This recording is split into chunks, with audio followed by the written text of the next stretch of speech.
అర్ధరాత్రి కారులో పక్క రాష్ట్రం అబ్బాయితో స్టోరీ పార్ట్ 2. దీని కంటిన్యూషన్ మీకు అర్థం కావాలనంటే ఇది కొత్తగా చూసిన వాళ్ళు ముందు వెళ్ళి పార్ట్ 1 చూసి రండి, తర్వాత పార్ట్ 2 చూడండి, మీకు అర్థమవుతుంది. ఇక కథలోకి వెళ్తే దానికన్నా ముందు మన ఛానల్ని కొత్తగా చూస్తున్న వాళ్ళు సబ్స్క్రైబ్ చేసుకోండి, అలాగే ఒక లైక్ చేసి వీడియోని చూడడం స్టార్ట్ చేయండి. మన ఛానల్లో వచ్చే ప్రతి కథ కల్పితం మాత్రమే, ఎవరిని ఉద్దేశించింది కాదు. ఇది మిమ్మల్ని ఎంటర్టైన్ చేయడం కోసం మాత్రమే చేస్తున్న వీడియో, అందరూ గమనించగలరు. ఇక కథలోకి వెళ్తే దీనికన్నా ముందు ఎపిసోడ్లో మేము కారులో ఉన్నాము. నాకు జరిగిన ఇన్సిడెంట్కి నన్ను డ్రాప్ చేయడానికి ఆ కారు పక్క రాష్ట్రం అబ్బాయి ఆపడం జరిగింది. ఇక కారు హైవే దగ్గరలోకి చేరుకుంది. అతను కావాలని తన చేతి స్పర్శను నాకు తగిలిస్తూ ఉంటే నాకు ఆ వేడి తగిలి ఏవో కొత్త కొత్త కోరికలు కలుగుతూ ఉన్నాయి. అయ్యో దేవుడా, ఏంటి ఈ పరిస్థితి? నేనేమో ఇంటికి వెళ్ళాలి అనుకోకుండా ఈ పరిచయం లేని వ్యక్తి కారు ఎక్కాను. అతనేమో కావాలని చేయి తగిలిస్తున్నాడు. నాకేమో ఆ వేడికి ఇంకేదో కావాలని కోరిక కలుగుతుంది. తొందరగా ఇల్లు చేరేలా చూడు స్వామి అనుకుంటున్నాను, కానీ నా కోరిక మాత్రం అతడిని కోరుకుంటుంది. నేను ఏమీ చేయలేని పరిస్థితిలో ఉన్నాను. కానీ అతను మళ్ళొక్కసారి ప్రయత్నం చేశాడు. ఒక్కసారి వాటర్ కావాలన్నాడు. అవును, దాహంగా ఉంది అన్నాను. అటుపక్కన బ్యాక్ సైడ్ నేను కూర్చున్న సీటు వెనకాల బాటిల్ ఉంది. అది తీసి నాకు ఇచ్చే ప్రయత్నంలో ఇటు నా పైనుండి బెండై అది తీసే ప్రయత్నం చేశాడు. అప్పుడు అతని వేడి శ్వాస నాకు తగులుతూ ఉంది. అతని కోరిక నాకు తెలుస్తుంది. నిజంగా అతడు కూడా నా నుండి ఏదో కోరుకుంటున్నాడు అని. చూడ్డానికి చాలా అందంగా, హ్యాండ్సమ్గా, హైటు వెయిట్ బాగున్నాడు. ఇక ఈ రాత్రి ఇతను నన్ను వదిలేలా లేడు అని మనసులో అనుకుంటున్నాను. అతని శ్వాస నా మెడపైన తగులుతూ ఉంది. దానికి నేను ఏదో తెలియని మైకంలోకి, మత్తులోకి వెళ్తున్నట్టు అనిపిస్తుంది. అంతలోనే హైవే వచ్చేసింది. హైవే పైకి వచ్చిన తర్వాత మళ్ళీ ఒకసారి ఇలా అడిగాడు. హైవే నుండి మీరు ఎంత దూరం వెళ్ళాలి అన్నాడు.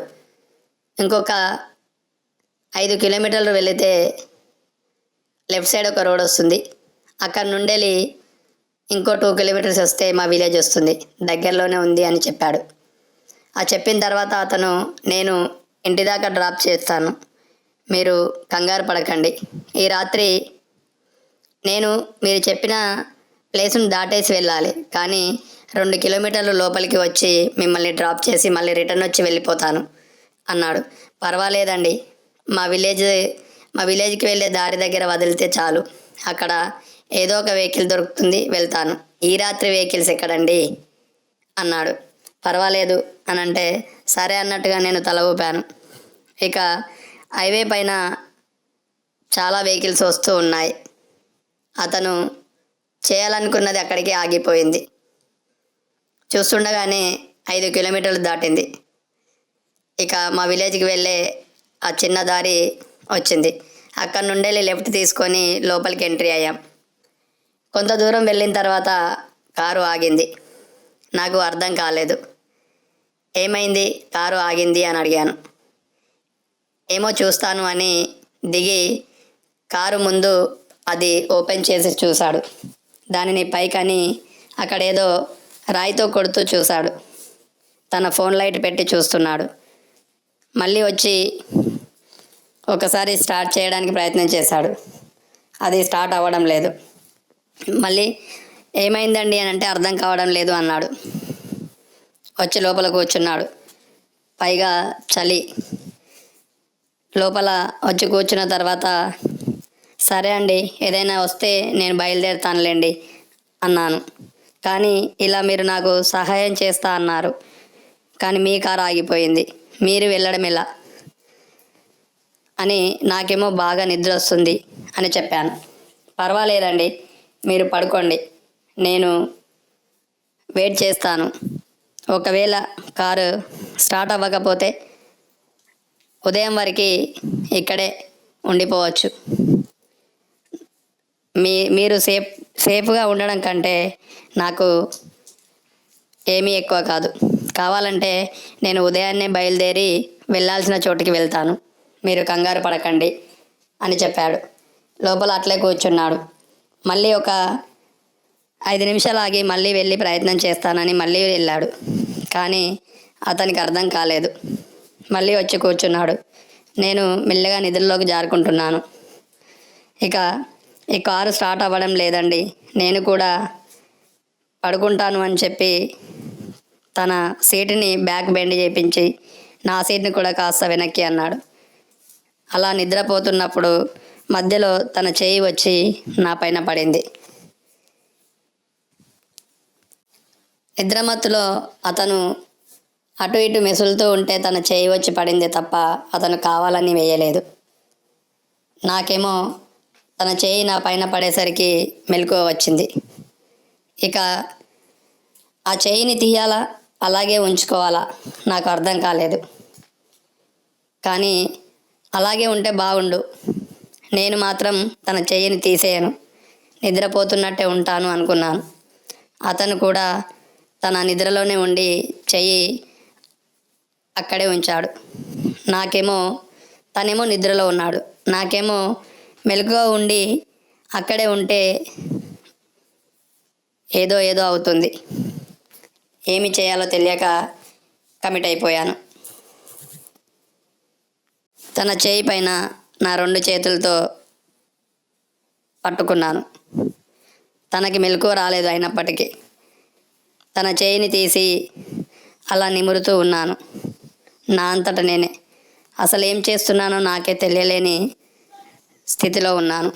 కానీ అతనికి మెలకువ వచ్చింటే బాగుండు అనుకుంటున్నాను. తన చేయితో నేను ఎక్కడెక్కడ కావాలనుకున్నానో అక్కడ వేసేస్తున్నాను. నాకు కోరిక ఇంకా ఎక్కువైపోతుంది. ఒక్కసారిగా తన చేయిని తీసి పక్కన పెట్టేశాను. ఇలా చేస్తూ ఉంటే ఏదో జరిగేలా ఉంది. ఇది ఇలా చేయడం కరెక్ట్ కాదు అని తన చేయిని అటు పెట్టి కారు దిగాను. ఆ కారు దిగి డోర్ వేసిన సౌండ్కి అతను లేచాడు. లేచి అయ్యో మెలకువ వచ్చేసిందా అన్నాడు. అంతలోనే మళ్ళీ అక్కడే ఉండిపోయాడు. నేను కాస్త దూరం వెళ్ళి మళ్ళీ వచ్చాను. తను బయటకి వెళ్ళినట్టుంది అనుకున్నాడు కాబట్టే అటుపక్కన రాలేడు. నేను వెళ్ళి మళ్ళీ వచ్చి కారు డోర్ తీశాను. తను కారు డోర్ తీసి దిగాడు. నేను కారులో కూర్చున్నాను. వెళ్ళి కారుని మళ్ళొకసారి చెక్ చేశాడు. తన బాటిల్లో ఉన్న వాటర్ని తీసుకెళ్ళి కారులో తనకి కావాల్సిన ప్లేస్లో పోసాడు. తర్వాత వచ్చి స్టార్ట్ చేస్తే స్టార్ట్ అయింది. అక్కడ అలా 1 గంట పాటు అక్కడే నిద్రించాను. ఆ తర్వాత అతను తీసుకెళ్ళి మా విలేజ్ దగ్గర డ్రాప్ చేశాడు. నేను అప్పుడు అతనికి థ్యాంక్స్ అండి, ఈ రాత్రిపూట నన్ను ఒంటరిగా ఉన్నదాన్ని సేవ్ చేశారు, చాలా కృతజ్ఞతలు అంటూ అతనికి థ్యాంక్స్ చెప్పేసింది. పర్వాలేదండి, మీరు అలాంటి పరిస్థితుల్లో ఉన్నారు కాబట్టే నేను మిమ్మల్ని ఇంటి వరకు డ్రాప్ చేయాలనుకున్నాను. పైగా అర్ధరాత్రి ఆడవాళ్ళు ఇబ్బంది పడతారని వచ్చాను. కానీ మీరు సేఫ్గా ఇంటికి చేరారు కాబట్టి నేను చాలా సంతోషంగా ఉన్నాను. ఇక వెళ్తానండి అన్నాడు. మళ్ళొకసారి చేతిలో చేయి వేసి థ్యాంక్స్ అండి అని చెప్పాను. అతను అక్కడి నుండి బయలుదేరాడు. నేను ఇంటికి వెళ్ళిపోయాను. మరుసటి రోజు వెళ్ళి నా బైక్ని తెచ్చుకున్నాను. పాటు మెకానిక్ని తీసుకెళ్ళి మరి అది పంచర్ అయిన దగ్గర వేరే టైర్ మార్పించుకొని దాన్ని తెచ్చుకున్నాను. అలా ఒకరోజు అర్ధరాత్రి అతనికి నాకు పక్క రాష్ట్రం అబ్బాయితో ఒకటే కారులో అలా జరిగింది. కానీ అతను అడ్వాంటేజ్ తీసుకున్నా నేను తీసుకున్న అక్కడ ఇంకేదో జరిగిపోయేది. కానీ మేము ఎవరి హద్దుల్లో వాళ్ళముండి కంట్రోల్ చేసుకున్నాం కాబట్టి అక్కడ ఏం జరగలేదు. చాలామందికి ఇలాంటి పరిస్థితులు ఎదుర్కొన్నప్పుడు ఎవరిని వారు నియంత్రణ చేసుకుంటే ఎటువంటి అనర్థం జరగదు.